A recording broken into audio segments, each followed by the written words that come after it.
మాతృదేవోభవ. నీ కరుణ ఇట్టులుండునా చేకొనుట విలంబమౌను చేకొన్నయడన్ ఆ కొనక ముందే అన్నము మాకందింతువు భవాని మాతృప్రేమన్ నీ కరుణ ఇట్టులుండునా. ఏబిఎన్ ఆంధ్రజ్యోతి ప్రేక్షక మహాశయులందరికీ నవజీవన వేదం అనే కార్యక్రమంలో 1554 భాగానికి, ప్రత్యేకించి లలితా సహస్రానికి సాగుతున్న సామాజిక వ్యాఖ్యలో 254 భాగానికి స్వాగతం పలుకుతున్నాం. చిదేకరసరూపిణ్యై నమః అనే 364వ నామం వ్యాఖ్యానంలో ఉన్నాం. నిర్గుణమైన సగుణమైన మన భావనలో భేదం తప్పితే ఉన్నది ఒక్కటే. సగుణంగా మనకు కనిపిస్తున్నదంతా భ్రమ. ఒకే పదార్థాన్ని అనేక రకాలుగా మనం భావన చేస్తూ ఉండడం వల్ల కనిపిస్తోంది. బంగారం బంగారంగా ఉంటే బంగారమే, ఆభరణాలుగా మారిన తర్వాత వంకి వేరు, వడ్డాణం వేరు. అన్నిట్లోనూ ఉన్నది బంగారం. మట్టి మట్టిగా ఉంటే మట్టే, వస్తువుల రూపం ధరించిన తర్వాత కుండ వేరు, పెడత వేరు, కూజా వేరు, బాజా వేరు, రకరకాలుగా ఉంటుంది. సరిగ్గా అదే పద్ధతిలో పంచదార పంచదారే, బెల్లం బెల్లమే అయినా బెల్లం వేరు, బెల్లం గణపతి వేరు అన్నట్టే పంచదార వేరు, పంచదార చిలక వేరు అవుతుందా? పంచదారతోనే చిలకను తయారు చేశారు, బెల్లంతోనే గణపతిని తయారు చేశారు. అందుకే ఆ బెల్లం గణపతికి అతని శరీరం నుంచి గిలినటువంటి బెల్లాన్ని, తీసిన బెల్లాన్ని నైవేద్యం పెడతారు. అందులో ఏ దోషము లేదు, అలాగే పెట్టాలి. ఇలాగే పెట్టాలని ఎందుకు చెప్పారంటే ఈ తత్వం మనకు అర్థం కావడానికి. అర్చిస్తున్న జీవుడు వేరుగా లేడు, ఆ దేవుళ్ళలో భాగమే. అందుకే వాచ్యార్థం లక్ష్యార్థం ఆధారంగా మనం చెప్పుకుంటూ ఉన్నామే. భగవంతుడికి కర్మలు చెబుతారు, ఆయన ఫలానా పనులు చేస్తారు. ఎవ్వని జనించు జగము ఎవ్వని లోపల నుండు లీనమై ఎవ్వని ఎందుడిందు అంటే ఏమిటి? సృష్టి స్థితి లయ, ఇవి ఆయన కర్మలు కదండి. ఇవి ఆయన కర్మలో ఉండడం, లక్షణాలు అన్నాం వాచ్యార్థమే. అది మనకు కనిపిస్తున్న వ్యవహారం. నిజానికి ఆయన లక్షణమైన స్వరూపమైన ఏదైనా ఏమిటంటే సత్ చిత్ ఆనందం. సృష్టి స్థితి లయాలు అనేవి వాచ్యార్థంలో ఏర్పడిన వ్యవహారం, సచ్చిదానందాలు అనేవి లక్ష్యార్థంలో ఉన్నవి. వెరసి రెండు అభేదమే. అదేమో పైకి కనిపిస్తూ ఉంటుంది, ఇదేమో అనుభవైక వైద్యం. రసోవై సహ. అదే చిదేకరస రూపిణి, చైతన్య స్వరూపంతో ఏకరసమై అనుసంధానమై ఉంటుంది అన్నారు. అది 364వ యొక్క వ్యాఖ్యానంలో చివరి మాట. చితిస్తత్పదలక్ష్యార్థ చిదేకరస రూపిణి స్వాత్మానంద లవీభూత బ్రహ్మాద్యానంద సంతతి. ఒక పాదమంతా నామంగానే ఉండేటువంటి నామాలు మొదట్లో చాలా వచ్చాయి, తర్వాత లేవు, ఇప్పుడు మళ్ళీ వచ్చింది ఒకటి. ఈ నామానికి ఇంత పొడుగైనటువంటి రూపం, దీర్ఘమైన రూపం, ఒక పాదం అంతా ఎందుకు చెప్పడము అంటే ఆత్మానందం అంత గొప్పది అని చెప్పడానికి. 365వ నామం స్వాత్మానంద లవీభూత బ్రహ్మాద్యానంద సంతతి. స్వ ఆత్మానంద, స్వాత్మానంద సవర్ణ దీర్ఘసంధి. స్వాత్మానంద లవీభూత బ్రహ్మ ఆది, బ్రహ్మాది సవర్ణ దీర్ఘసంధి. బ్రహ్మాది ఆనంద, బ్రహ్మాద్యానంద యణాదేశ సంధి. సంతతి స్వాత్మానంద లవీభూత బ్రహ్మాద్యానంద సంతతి. ఆత్మానందం ముందు బ్రహ్మానందం సహా అన్ని ఆనందాలు తీసివేయదగినవే, సూక్ష్మాలే, చాలా చిన్నవి, లవీభూతములు, లవలేశం ఉంటాయి. స్వ ఆత్మానంద అంటే జీవుడు తన ఆత్మలో తాను పొందేటువంటి ఆనందం ముందు లోకంలో పొందేటువంటి అన్ని ఆనందాలు కూడా లవలేశంలా ఉంటాయి. అంతకుమించి దీని గురించి పెద్దగా ఈ భౌతికమైనటువంటి భోగాలు, ఈ పదవీకాంక్షలు, ధనకనక వస్తువాహనాల పట్ల కలిగేటువంటి వ్యామోహాలు ఇవన్నీ గొప్పగా గణించదగినవి కావు. ఇలా గ్రహించలేకపోవడం వల్లే ప్రపంచం మొత్తం ప్రతి క్షణం యుద్ధానికి సిద్ధంగా ఉంది. ప్రతి జీవి దుఃఖంలో ఉన్నాడు. 100కి 1 కాదు, 1,000,000కి 1 కూడా నిజంగా ఆత్మానందం పొందాడని మనం చెప్పలేం. ఎందుకంటే ఏది ఆనందమో అర్థం కావట్లేదు మనుషులకి. ఆనందానికి సుఖానికి భేదం తెలియట్లేదు. ఎండలో తిరిగిన వాడు చెట్టు నీడకి వెళ్ళగానే అమ్మయ్య అనుకుంటాడు, అది సుఖమే, ఆనందం కాదు. మళ్ళీ వీడు ఎండలోకి వెళ్ళక తప్పదు. చెట్టు కింద ఇల్లు కట్టు కూర్చోలేడు కదా, కూర్చుంటే మాత్రం మంచిది, అక్కడి నుంచి పెట్టెలు రెట్టలేస్తూ ఉంటాయి. నీడగా చెట్టు బాగానే ఉంది, రెట్టలేస్తూ ఉంటే అలాగని మరి బాగానే ఉంది. ఈయన చెట్టును ఆశ్రయించాడు, పెట్టెలు చెట్టును ఆశ్రయించాయి. అంచేత ప్రపంచ పరిణామాల్లో మన మనస్సు లీనమవుతున్నంతకాలం, వాటిని మనం పట్టించుకుంటున్నంతకాలం, వాటికి మనం స్పందిస్తూ ఉన్నంతకాలం సుఖమే ఉండొచ్చు, దుఃఖమే ఉండొచ్చు, కానీ ఆనందం మాత్రం ఉండదు. సుఖదుఖాలకు అతీతంగా ఉండేదే ఆనందం. ఆ ఆనందాలు ఎన్ని రకాలుగా ఉంటాయో, వాటిని ఎలా పొందవచ్చో మనకి ఉపనిషత్తుల్లో స్పష్టంగా చెప్పారు. వేదానికి చివర ఉండేదాన్ని వేదాంతం అంటారు. ఆ వేదాంతాన్నే ఉపనిషత్తు అన్నారు. ఆ ఉపనిషత్తుల్లో 108 ఉన్నాయి. అందులో మళ్ళీ 10 ప్రధానమైనవి: ఈశ, కేన, కఠ, ప్రశ్న, ముండక, మాండూక్య, ఐతరేయ, తైత్తిరీయ, ఛాందోగ్య, బృహదారణ్యక ఉపనిషత్తు, దశోపనిషత్తులు అంటారు. ఈ 10ంటికి శంకరాచార్య స్వామి వ్యాఖ్యానం రచించారు. ఇందులో తైత్తిరీయోపనిషత్తులో ఆనందవల్లి అని ప్రత్యేకంగా ఒక చిన్న ఉపనిషత్ భాగం ఉంటుంది. దాన్ని ఆనందవల్లి అంటారు. వల్లి అంటే తీగ. ఆనందాలు ఎలా ఉంటాయో ఒక తీగలా ప్రసరించినట్టుగా చెబుతారు. తీగ ఎప్పుడు ఎలా ఉంటుంది? ఇలా కొంత ముందు గడుతుంది, ఒక ఆకు వస్తుంది, కొంచెం ముందు గడుతుంది, ఒక పువ్వు వస్తుంది, ఇంకొంచెం ముందు గడుతుంది, ఇంకో ఆకు, ఇంకో పువ్వు, ఇంకో ఆకు, ఇంకో ఇటో ఆకు, అటో ఆకు, ఇటో ఆకు, అలా విస్తరిస్తుంది, ముందుకు పాకుతూ ఉంటుంది. అలాగే ఆనందాలు ఒకదాన్ని మించి ఒకటి, ఒకదాన్ని మించి ఒకటి, ఒకదాన్ని మించి ఒకటి పాకుతాయి. అంతిమంగా ఈ తీగకి లక్ష్యం ఏమిటి?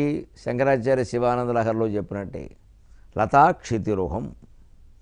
తీగ చెట్టుని ఆశ్రయించుకుని అల్లుకుంటుంది. ఒకవేళ నేల మీదే పాకవలసి వస్తే వీలైనంత త్వరగా, వీలైనంత దగ్గరగా ఉన్న చెట్టు దగ్గరికి చేరిపోతుంది.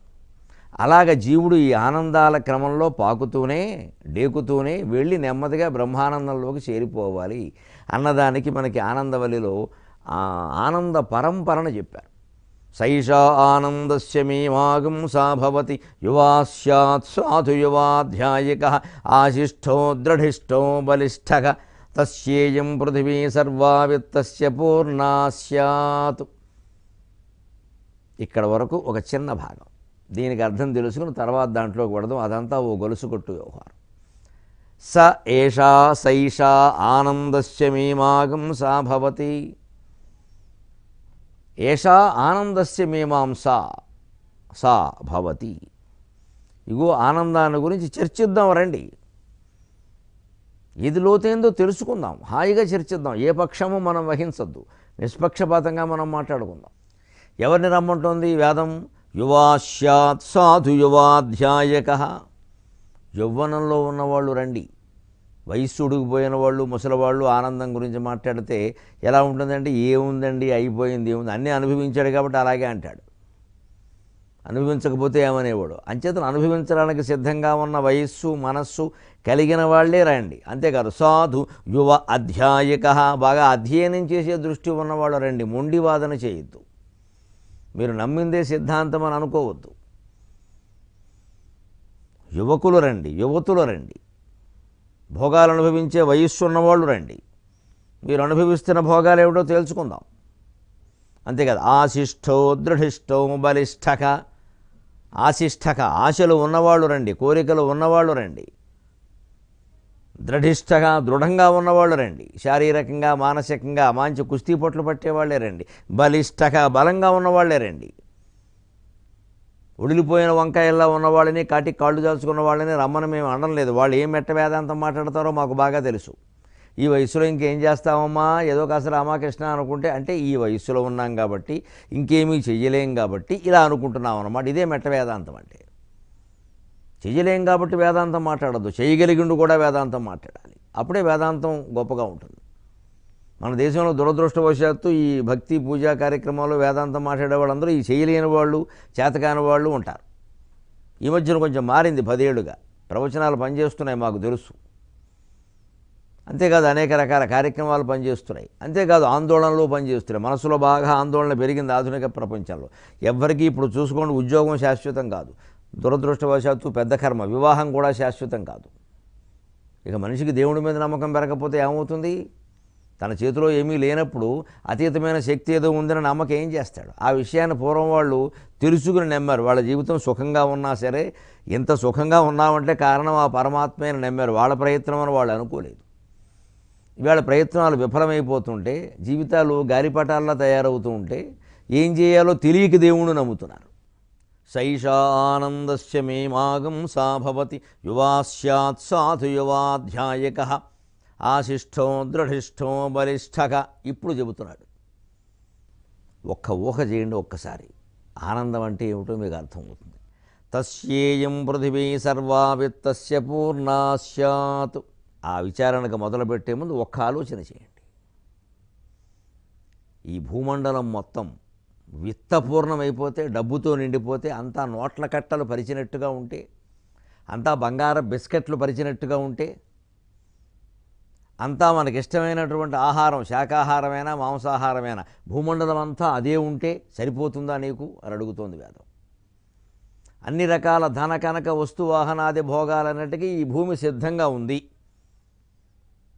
మీలో బలిష్ఠులైన వాళ్ళు, ఆశిష్ఠులైన వాళ్ళు, దృఢిష్ఠులైన వాళ్ళు, యువకులైన వాళ్ళు, యువతులైన వాళ్ళు వచ్చి వీటిని అనుభవించండి. ఈ భూమండలం మీద ఉన్న భోగాలన్నీ ఒక్కరే అనుభవిస్తే, ఈ భూమండలం మీద పండిన ఆహారం అంతా ఒక్కరే తింటే, ఈ భూమండలాన్ని మొత్తం ఒక్కరే పరిపాలిస్తే, ఈ భూమండలం మీద ఉండే బంగారం అంతా ఒక్కరే ఆభరణాలుగా ధరిస్తే, అప్పుడు కూడా నువ్వు పొందే ఆనందం ఏమిటి? స ఏకో మానుష ఆనందక. అది కేవలం ఒక క్షణకాలం నిలబడేటువంటి మానుష ఆనందం మాత్రమే. దాన్ని మించినవి చాలా ఉన్నాయంట.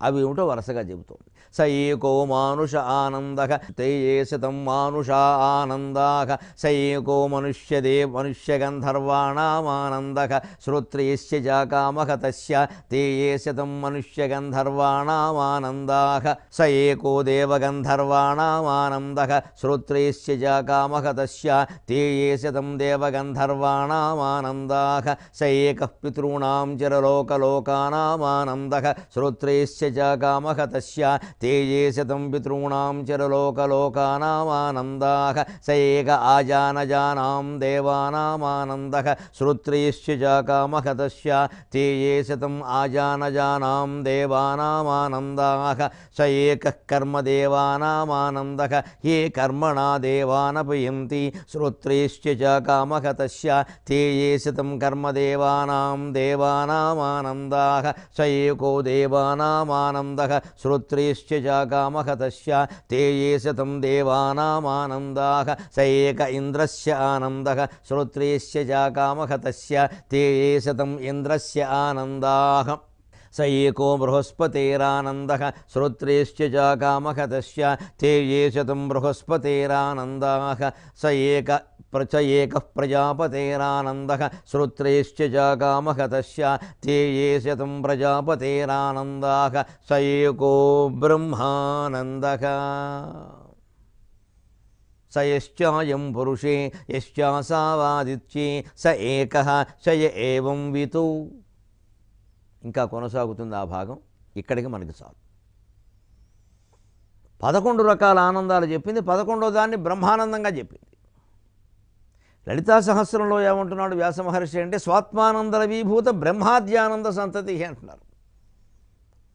నువ్వు ఆ బ్రహ్మానందం అనేది కూడా ఆత్మానందం ముందు లవీభూతమే అన్నాడు. అంటే 12 ఆనందం చెబుతున్నాడు ఈయన. అందుకోసం చెప్పుకోవాలి మనం ఈ నామానికి ఆ వ్యాఖ్యానం, ఆ ఉపనిషత్పరమైన వ్యాఖ్యానం. 11 ఆనందాల వరకే చెప్పి ఆనందవల్లి ఉపనిషత్తులో ఆగాడు బ్రహ్మానందంతో. అది పరబ్రహ్మానందం అనుకుంటే పర్వాలేదు, లేదు చతుర్ముఖ బ్రహ్మానందం అనుకుంటే మాత్రం అది కూడా దిగదుడిపే అన్నాడు. లేదు పరమాత్మానందం అనుకుంటే పరమాత్మ జీవాత్మ ఒకటే అనేది చితిస్తత్పద లక్ష్యార్థ చిదేకర స్వరూపిణి అన్న నామాల ద్వారా మనం తెలుసుకున్నాం కాబట్టి అదే బ్రహ్మానందం, అదే ఆత్మానందం అనుకుంటే పర్వాలేదు. అది మళ్ళీ చతుర్ముఖ బ్రహ్మానందం అయితే అయిపోయినట్టే. ఇందులో చెప్పినటువంటి వరుస ప్రకారం బృహస్పతి, ఇంద్రుడు, దేవతలు, ఇంద్రుడు, బృహస్పతి, ప్రజాపతి, బ్రహ్మ అన్నాడు కాబట్టి చతుర్ముఖ బ్రహ్మ అని మాత్రమే చెప్పుకోవాలి. ఎందుకంటే ప్రజాపతులు అంటే దక్ష ప్రజాపతి, మరీచి ప్రజాపతి, కశ్యప ప్రజాపతి వీడు వస్తారు. వాళ్ళకంటే బ్రహ్మదేవుని ఆనందం గొప్పదే. ఎందుకంటే వీళ్ళందరూ బ్రహ్మదేవుని సంతానం.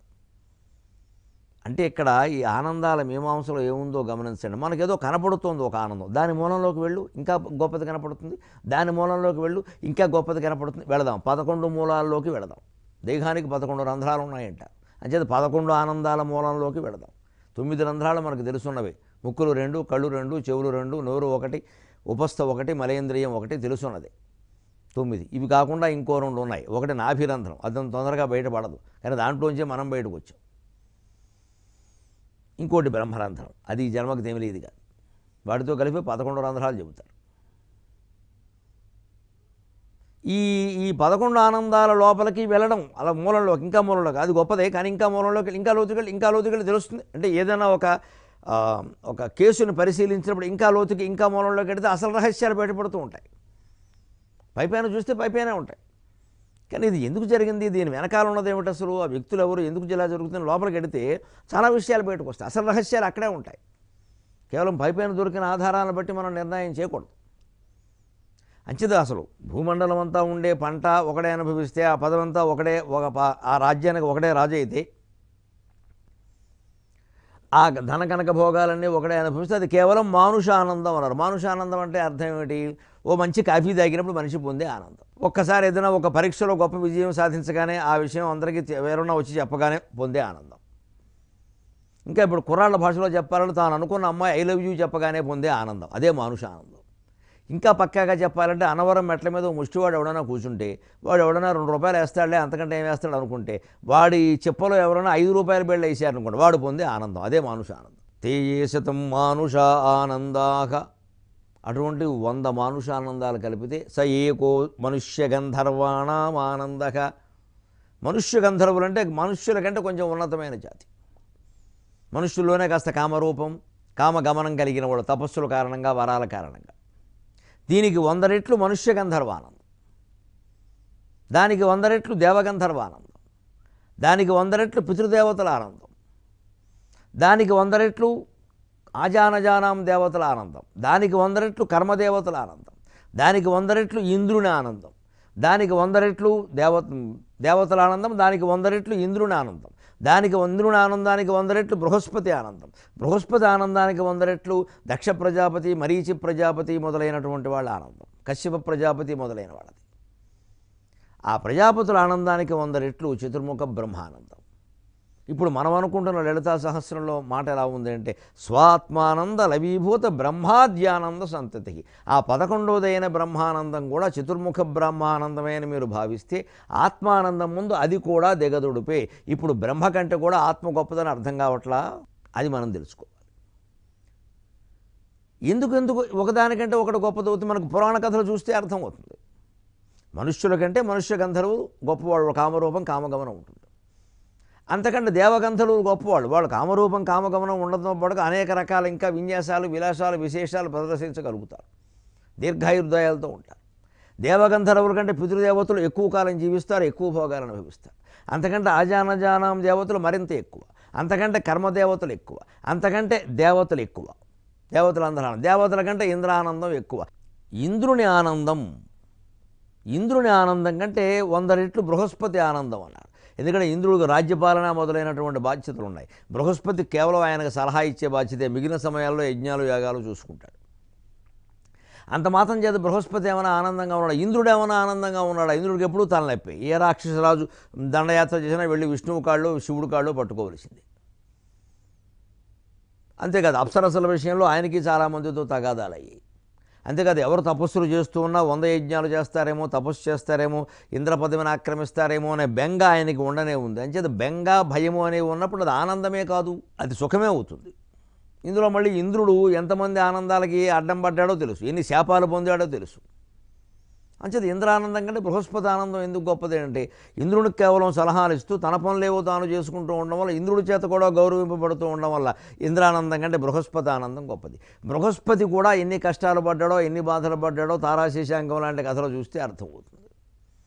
అంతేకాదు కచుడు శుక్రాచార్యుడి దగ్గరికి వెళ్ళి విద్య నేర్చుకున్నాడు. ఏవి కర్మది ఈయన ఉండగా ఆయన శత్రువుడైన రాక్షసుల గురువు దగ్గరికి వెళ్ళడం ఏమిటి? అక్కడ ఆయన పోయాడు. మృత సంజీవిని పెట్టి శుక్రాచార్యుడు బ్రతికించకపోతే కచుడు బతికేవాడు కాదు. యోగ వాసిష్ఠంలో అయితే బృహస్పతికి కచుడికి సంవాదం జరుగుతుంది, వాళ్ళు ఎంత వేదాంతులో అర్థమవుతుంది. మరి అంత వేదాంతులు కూడా కష్టాలు పడ్డారు. ఎందుకంటే భౌతికమైన వ్యామోహాలకి భయాలకి లోనయ్యారు. కోరికలు భయం ఈ రెండే. బృహస్పతికి కొన్ని కోరికలు ఉన్నాయి, కొన్ని భయాలు ఉన్నాయి. కోరికలు ఏమిటంటే సంసారానికి సంబంధించి సౌఖ్యాలకు సంబంధించి ఉన్నాయి. భయాలు ఏమిటంటే నా భార్యను ఎవరేం చేస్తారో, నా కొడుకుని ఎవరేం చేస్తారో, ఈ భయాలు ఉన్నాయి.